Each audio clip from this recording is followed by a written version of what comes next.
Hola, ¿qué tal? Muy buenas noches, bienvenidos. Muchísimas gracias por la compañía, como siempre. Arrancamos Entre Líneas una semana especial porque a partir de esta semana tendremos a lo largo de todos los lunes y hasta el próximo mes de junio a los principales precandidatos en la interna que se nos viene. Ustedes saben, todos los uruguayos sabemos, una primera instancia de este ciclo electoral el próximo 1 de junio. Bueno, vamos a hablar en instantes, en segundos, con uno de los precandidatos justamente que se estará presentando para ese domingo, en este caso por el lado oficialista.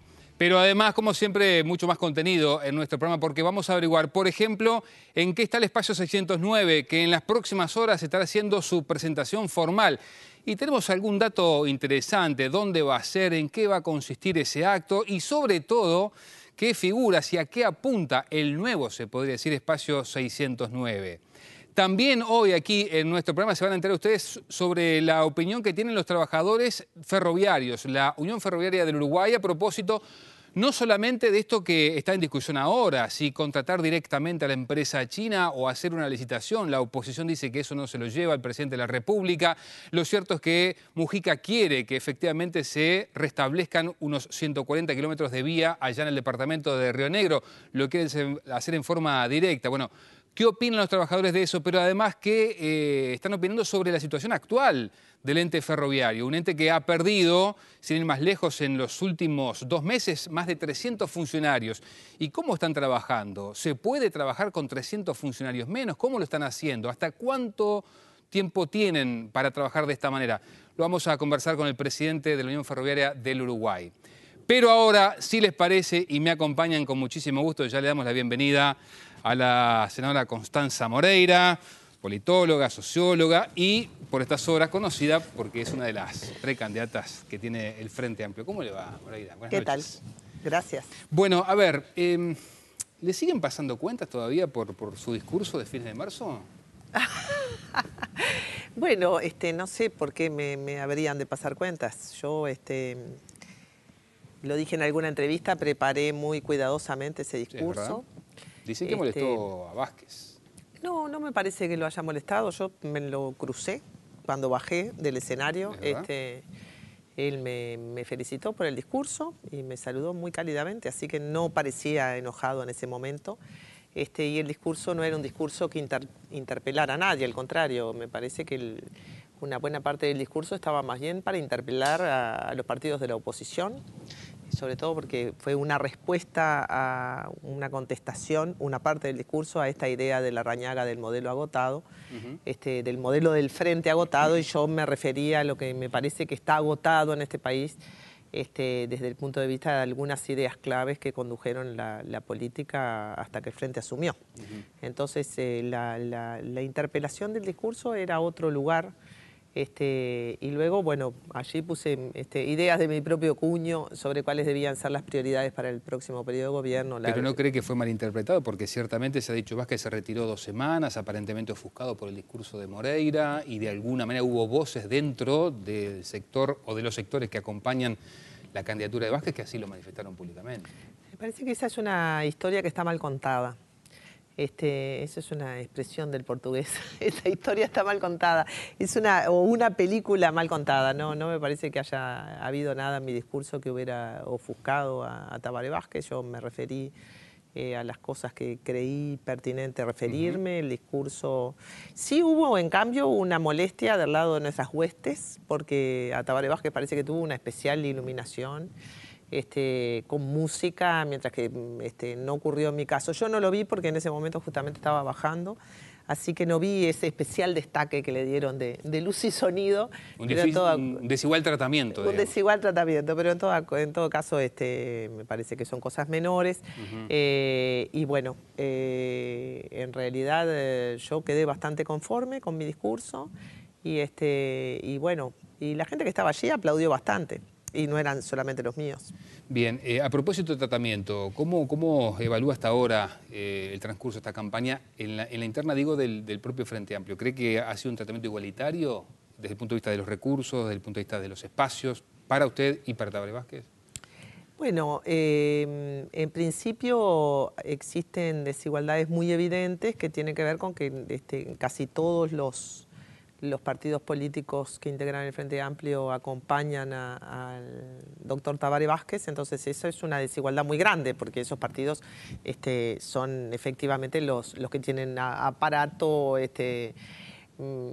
y recursos propios. Luego, sí me pareció un desigual tratamiento que yo recibiera tantas críticas de ministros del gobierno, eso me parece que no ayudó, pero bueno, ahora las cosas están un poco más tranquilas y desde el punto de vista económico la desigualdad es enorme. Y bueno, nosotros la reemplazamos, digamos, con trabajo militante, pero ahora cuando llega el momento de pautar en televisión o pautar en radio, ahí se acabó el trabajo militante porque eso es dinero, contante y sonante, y bueno, y allí me parece que enfrentamos, sí, ahí en el momento de la campaña publicitaria propiamente dicha, que sabiamente el país la reduce al último mes, es donde las diferencias son más importantes, son más evidentes. Luego, respecto del Frente Amplio, bueno, yo tengo una comunicación directa con Mónica Xavier, y allí articulamos y arreglamos las cosas. Y bueno, cuando viajo en general en el interior del país, el Frente Amplio como que recibe a todo el mundo. No sé si es que son más unidos o hay mucho más avidez de política y entonces quizá haya un clima más amigable y un poco más cálido también que el de Montevideo, pero es una impresión. ¿La desaniman las encuestas? ¿Cuál sería una buena votación para Constanza Moreira? Todo el mundo me pregunta eso, suponiendo que el politólogo que hay en mí va a caer en la trampa de contestar, pero no le voy a contestar porque en este momento estoy haciendo política, no ciencia política, pero no me desaniman las encuestas. Yo estoy acostumbrada a mirar encuestas, así que diría que vamos bien, pero es una incógnita saber. ¿Para usted es una incógnita? Sí, es una incógnita. Sí, es una incógnita saber el porcentaje de participación electoral que va a tener el Frente Amplio. Y el porcentaje de participación electoral, si va mucha gente o va poca gente, es distinto para mí. Es distinto para mí. ¿Usted cree que con más tiempo de campaña le podía haber hecho mayor pelea, incluso con posibilidades ciertas de ganarle a Vázquez? Y bueno, el tiempo de campaña importa, sobre todo si los candidatos son menos conocidos y tienen menos dinero. Entonces, por decirle algo, si yo hubiera tenido más plata, si hubiera tenido más tiempo y si hubiera tenido el apoyo de algún grupo político del Frente Amplio, nos hubiera ido sin duda mejor. Pero ese escenario es el que se dibujó desde el principio. En realidad, esta candidatura es una candidatura que de alguna manera nace contra ese destino tan armado de Vázquez como el futuro tercer presidente de los orientales, así que no nos podemos quejar porque fuimos una candidatura que nace contra eso. Usted dice, estoy acostumbrada a ver encuestas, y entonces le pregunto, ¿por qué cree usted que no se dio efectivamente el crecimiento que se esperaba con la aparición y el resurgimiento de Tabaré Vázquez? El crecimiento en el Frente Amplio, claro. Bueno, yo creo que por ahora vamos a tener un escenario donde la lucha está más orientada a lo que pasa dentro de cada partido, y después de junio se empieza a jugar otro partido. Después de junio me parece que el porcentaje de preferencia por el Frente Amplio o la orientación de voto al Frente Amplio nos la vamos a tener que tomar un poco más en serio. Todavía el panorama es un poco lábil, es un poco movedizo, porque está la interna en el aire, porque el Partido Nacional está súper posicionado, ha gastado una cantidad de plata impresionante, ocupa la escena pública, entonces todo eso va en ventaja del Partido Nacional, en mayor medida que del Partido Colorado. El Partido Colorado está más bien estancado, y el Frente Amplio también.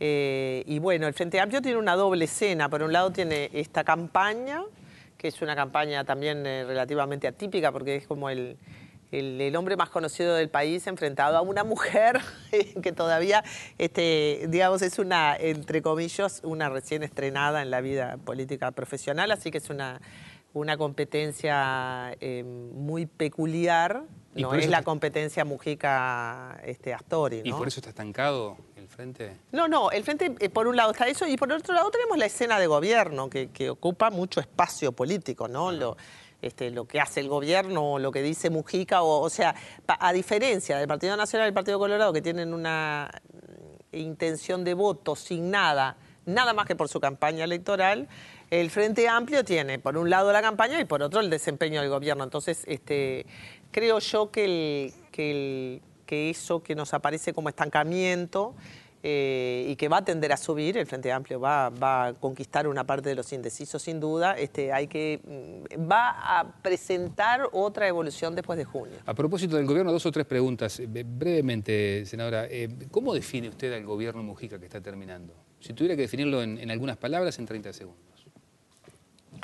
Bueno, fue quizá el periodo más abierto de la historia de los gobiernos de la democracia hasta acá. El más abierto por sus temas, el más abierto por sus polémicas, el más abierto porque abrió más cosas. Aquello de que Mujica tira a los gatos arriba de la mesa, creo que se abrió una discusión sobre el desarrollo del país, una discusión sobre la política exterior, sobre los derechos humanos, sobre las Fuerzas Armadas, sobre las drogas. Me parece que en ese sentido fue uno de los momentos más abiertos de la historia política uruguaya.